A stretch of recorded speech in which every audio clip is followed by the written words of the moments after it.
Le but et l'objectif de cette rencontre aujourd'hui, d'abord c'est pour remettre un sec d'appui par rapport les entrepreneurs et les agriculteurs personnes handicapées, corte 1 de la région de Ziguinchor, qui doit travailler dans l'entrepreneuriat et certains dans le domaine agricole pour permettre que ces personnes puissent devenir autonomes, de créer leur propre emploi.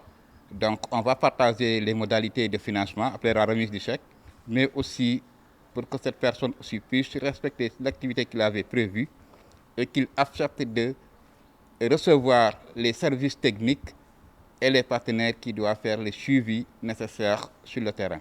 Parce que le projet va les accompagner durant 1 à 2 ans pour que chaque personne puisse travailler correctement à travers l'activité qu'il avait proposée, mais aussi de respecter les mécanismes du financement.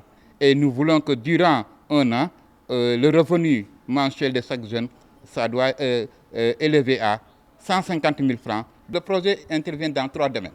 Il y a le domaine agricole, il y a le domaine entrepreneuriat, mais il y a le domaine emploi salarié, dont les diplômés, personnes handicapées qui sont diplômés, on va les accompagner à travers des formations sur une plateforme qu'on appelle Accenture.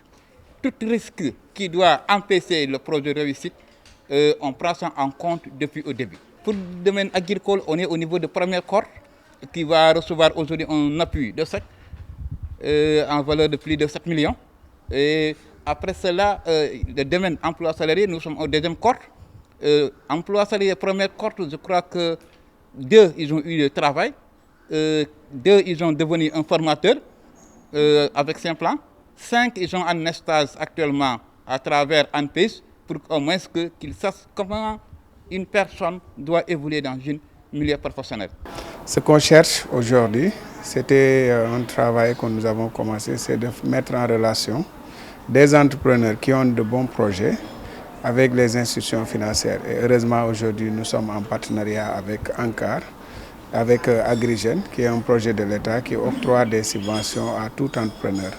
Alors nous avons réussi à proposer à ANCAR 72 jeunes femmes handicapées qui ont des projets et qui ont besoin de financement pour développer ce projet. Mais la première stratégie de pérennisation commence aujourd'hui.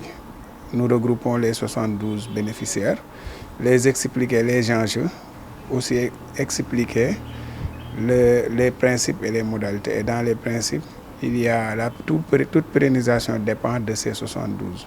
Si les 72 réussissent, on pourra par la suite enrôler d'autres cohortes qui auront la chance de bénéficier du crédit. Alors, autre élément aussi de pérennisation, c'est qu'à partir d'aujourd'hui, nous allons travailler avec Agrigène dans leur sélection à identifier les projets des personnes handicapées et les mettre dans le lot des bénéficiaires.